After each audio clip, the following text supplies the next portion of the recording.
አውርቻታለሁ ግን እኔ ዝም ብዬ ልሳክሳት እንዲህ ለውሸት ነው እንጂ ፍቅር ይዞኝ የሷን ወድጄ አይደለም። አንቺን ነው የምወድሽ ምናምን አለኝ። እሺ በቃ ያኔ አለፍኩት። ይቅርታ ሲጠይቀኝ ስለምወደ ሁሉም ነገር እሺ እሺ እያልኩ ነው። እዚህ ጋር የምትማሩት ነገር እሺ እሺ ማለት ዋጋ እንደሚያስከፍል ነው ማሳያችሁ ማለት ነው። ከዛ እሺ በቃ ይቅርታ ሲጠይቅ ማንም ሰው ይቅርታ ሲጠይቅሽ የምትወጂ ሰው በተለይ ከሆነ ከሱ የምትፈልጊው ይቅርታ ነው። ከዛ ይቅርታውን ተቀብዬ መኖር ቀጠልኩኝ ማለት ነው። ከዛ በቃ ካሁን በኋላ ትልልቅ ሰዎች ነን። ኢንተርኔት ነበረና ቤት ውስጥ ማለት ነው። የኢንተርኔት አስቆረጥኩት የእጅ ትልልቅ ሰዎች ነን። አንተም ስራህን ስራ፣ እኔም ደግሞ ቤት ከሆንኩኝ የቤት ሊሆን ስራ ልጀምር። ካሁን በኋላ ማንም ሰው መስማት የለበትም። በቃ ህይወታችንን እኔ መኖር ነው የምፈልገው። ባለኝ ነገር የሆነ ነገር ከፍቼ መስራት እፈልጋለሁ ስለው እሺ በቃ ካሁን በኋላ እኔ ሞ የሚባል ነገር አልጠቀምም። ስልኬ ቀይረዋለሁ። አንቺን በቃ አታልቅሺ። በጣም አለቅሳለሁ። ያው ከአረብ ሀገር ስትሄጂ የሚሰማሽ ስሜት አለ። ብዙ የለመድሻቸው ነገሮች ታጫለሽ። ብዙ ነገር አለ። አለቅሳለሁ። ብቸኝነት፣ እዚህ ኮንዶሚኒየም ሰው አታገኝም። ራቅ ያለ ቦታ ነው። ከከተማ ደግሞ የነበርኩት ቤተሰብ አላገኝም። ብቻዬን ነው የምውለው እና እሱ ስራ ይሄዳል። ቀን ሙሉ ሳለቅስ ነው የምውለው። ብዙ ሴቶች ደግሞ ሪኩዌስት ሳረግላቸው ይመልሱልኛል። ሳወራቸው ከዚህ በፊት እንደዚህ አውርተን ይሉኛል። አንድም ያኔ መመራመሬ ነው እየጎዳኝ የመጣው። ያ ሴቶች ሁሉም ማወራቸው ሴቶች ደግሞ ሁሉ ፎቶውን ይልኩልኛል። እንደዚህ ሰዓት እኮ አውርተን ረጅም ጊዜ እንደዚህ ብር ልከንለት እንደዛ ሲል በቃ የሆነ ታወርኩኝ መሰለኝ። እሰማቸዋለሁ። አለቅስ እና በቃ ዝም እላለሁ። ሆዴ በቃ እሳት እየሆነ መጣ። ለሱም አልናገርም። ምክንያቱም እዚህ ጋር በቃ ካሁን በኋላ አትፈልፊ፣ አትጠይቂ፣ ብዙ ታሪኮች አልፈዋል፣ አትጠይቂ ስለሚለኝ እኔ አልጠይቀውም። ለሱ ሲመጣ ግን አለቅሳለሁ። ማታ የሆነ ነገር ከተፈጠረ በቃ የሆነ ነገር ካለኝ ሰበብ ፈልጌ ማልቀስም። ከዛ እንደዛ የሆንን መኖር ቀጠልን። በቃ የባሰ ሄደ ነገሮች። በቃ እኔ ውስጤ እየጨሰ እያበደ ሄደ። መስማማት በምንም ተአምር ልንጣጣም አልቻልንም። በቃ ነገሮች እየተበላሹ እኔ ስራ መስራት አልቻልኩም። ከቤት መውጣት ሰው እየጠላሁ፣ ራሴን እየጠላሁ እያስጠላኝ የሆነ የበታችነት ስሜት አለ አይደለም። የበታችነት ስሜት እየተሰማኝ ሁሉም ነገር እየራቁኝ 24 ሰዓት ማልቀስ፣ ምግብ አለመልባት፣ ራስን መጣል ምናምን በቃ መጣ። ነገሮች እየተካበዱ ሄዱ። በመሀል ቤተሰብ ገባ። መጨረሻ ለቤተሰብ ተናገርኩኝ። ቤተሰብ ገባ። ቤተሰብ ቢገባም ያው እኔ ተስፋ ቆረጥኩኝ። መጨረሻ ምንም ሊያደርግ ሰወኝ ተሻለኝ። ህይወት ይቀጥላል። በቃ እኔ ሁሉም ነገር በውስጤ ነው የምተው። ለሁለተኛ ጊዜ በረኪና ጠጥተሽ ነው? ለሁለተኛ ጊዜ በረኪና ጠጥተሽ? ለሁለተኛ ጊዜ በረኪና ጠጥተሽ? ለሁለተኛ ጊዜ በረኪና ጠጣሁ። ለሁለተኛ ጊዜ ማለት ራሴን መጎዳ አላውቀውም። ማለት እሱ የሆነ መጥፎ ነገር ሳያገኝበት እሱን አልናገረውም። ራሴን ለመጉዳት ነው የምታገለው።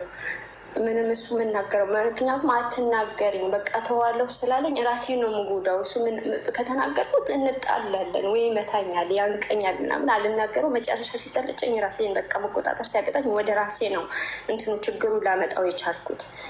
ከዛ የሆነ ቀን እንደዚሁ ስናወራ አልተግባባንም። ሳንግባባ ስንቀር መታኝ፣ በጣም መታኝ። ያው ኮንዶሚኒየም ታውቂያለሽ፣ ሰው አይደርስልሽም። ከዛ በሩ ቁልፎት ነበረ እና ቢላዋ አነሳሁ። ከጓዳ ሄጄ ቢላዋ አምጥቼ እንካ በቃ ወይ ግደለኝ ወይ እገልሃለሁ አልኩት።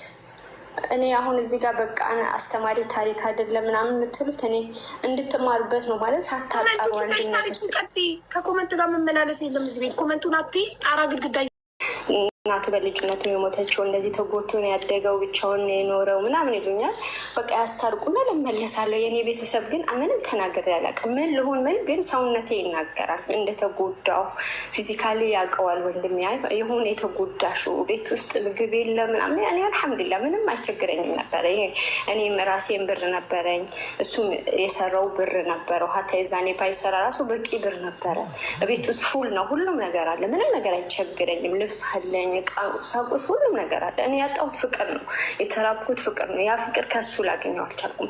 የኔን ፍቅር አሳልፎ ለሌላ ሰው እየሰጠብኝ እኔ ተጎዳሁኝ። ብዙ ጊዜ አለመናገራችን ይጎዳናል ራሳችን። ብዙ ጊዜ ለመሞት የሞከርኩት ርቦኝ አጥቼም አይደለም።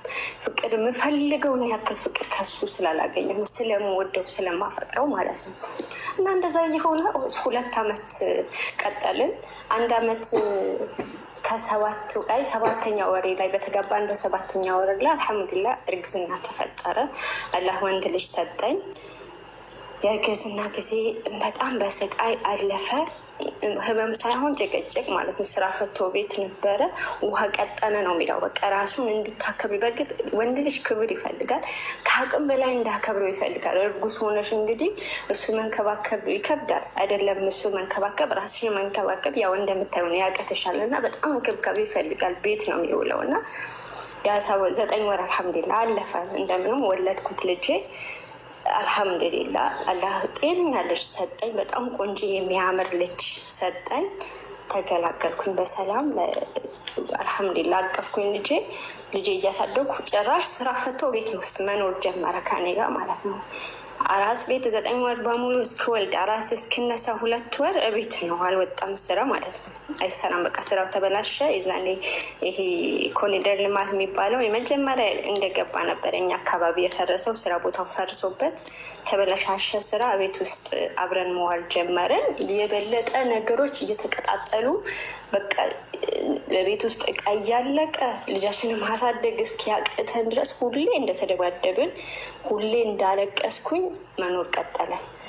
ከዛ ልጄ 1 ዓመት ከ7 ወር ድረስ ስራ ሳይወጣ ማለት ነው። ይህ ሁሉ ሲፈጠር ቤተሰቦች አያውቁም። የኔ የነበረኝ ብር እዚህ ጋር ከግማሽ ሚሊዮን በታች ነበረ እና ያንን አለቀ ቤት ውስጥ ማለት ነው። ስራ ፈቶ በተቀመጠበት ሰዓት ብሩ ጨረስ ነው። ድምፅሽ አይሰማም። ከኔ ጋር ነሽ? እየሰማሁሽ ነው ማለት ነው። እና ያኔ የነበረኝ ብር ጨረስኩት።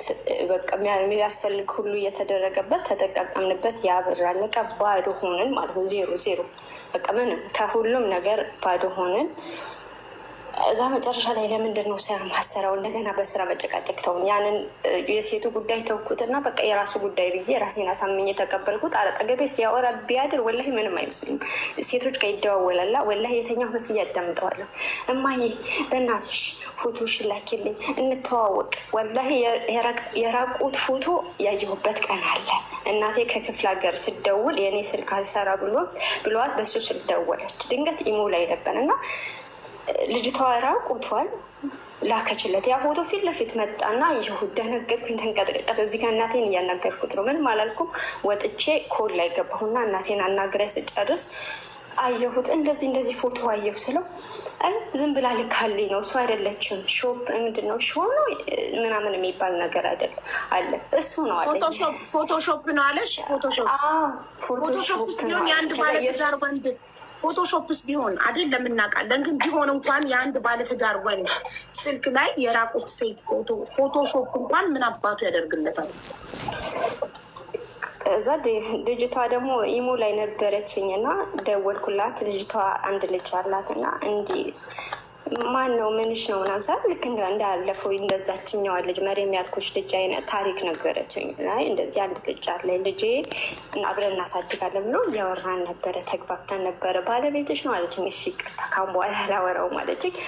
ወጣሁ ከሱ ርስ እኔ አሁን ሴቶች የሚያወራው ተውኩት። በቃ ራሴን አሳመንኩኝ። የእኔ ብቻ አይደለም የሌሎችም ሴቶች ባል ነው ብዬ ራሴን አሳምኜ እኔ ማድረገው በቃ ልጄ ማሳደግ ነው የምፈልገው። አሁን ለልጄ መኖር አለብኝ። ስራ እንዲሰራ ነው ማበረታታው። ከዛ ስራ መስራት ጀመረ። ድሬዳዋ ቦንዳ ልብስ ማምጣት ጀመረ። ድሬዳዋ ይሄዳል። ሲፈልግ 15 ቀን ይቆያል፣ ሲፈልግ ወር ይቆያል። እንደፈለገ በቃ ደስ ሲለው ይመጣል፣ ደስ ሲለው እዛ ይቀራል። የዛንም ደግሞ እኔ ማልቀስ በቃ ለምን አትመጣም? እዛ ታውቂያለሽ፣ ድሬዳዋ ሄደሽ 2 ቀን 3 ቀን ልብስ ገዝተሽ ካልተመለሽ የቤት ክራይ አለ፣ ባደርሽበት ልክ ትከፍያለሽ። ክራይ ሳይሆን ይሄ ምንድን ነው የሚባለው? በቀን ተከፍለው ቤርጎ ነው የሚባለው። አዋር ቤርጎ ይዞ ነው የሚያድረው። በቀን 150 በ200 ብር ነው የሚከፈለው። ያ ያገኘሽው ጥቅም ይዞብሽ ነው የሚሄደው። በመንገድ ላይ ደግሞ ተፍቲሽ የሚባል ነገር አለ። እሱ ላይ ከተወሰደብሽ እቃው እንዳለ ነው የሚወስድብሽ። እና ያንን እንዳይፈጠር ቶሎ ናና ቶሎ ሂድ፣ እዛ አትቆይ። በቆየሁ ቁጥር የዚህ ጋር ወጪ ያለ የምግብ አለ፣ ልጃችን ማሳደግ አለብን። ሲቆይ ስለሚናፍቅሽ ሳይሆን 15 ቀን ድሬዳዋ ሄዶ በ2 ቀን ገዝቶ ልብሱን መምጣት የሚችለውን ሲቆይ የሚያሳስብሽ ለቤርጎ የሚከፈለው ገንዘብ እና ትርፋችሁ እየጎደለ ስለሚመጣ እንጂ ችግር የለብሽም። በነፃ ቢሆን ለምሳሌ በነፃ የሚያሳድረው ዘመድ ቢኖረው ወርም ቢቆይ ችግር የለውም። እዛ የቤርጎ እንደዛ ሳይሆን እኔ ሲቆይ በቃ ውስጤ ይጠረጠራል እኮ ሴት ይዞ እንደዚህ የሆነ ነው ታቢዛ። በጣም አሪፍ ነበረ። በቃ የሆነ ሰክሰስ ነበረ። ስራ ቦታው በጣም አሪፍ እስከ 30 ሺህ ብር በቀን ቀን ነበረ ከወጪ ቀሪ ማለት ነው። በጣም አሪፍ ነበረ እና መስራት ሁሉ ያቅተኝ ነበር። ረዳት ሁሉ ፈልግ ነበረ እና ያው እሱ እንደነገርኩሽ የስራ ሞራሉ የሞተ ሄደ። በቃ ስራ እቃ ያመጣልኛል፣ ለሌት 9 ሰዓት ምናምን ይወጣል። እቃ ያመጣልኛል፣ ያስገባል።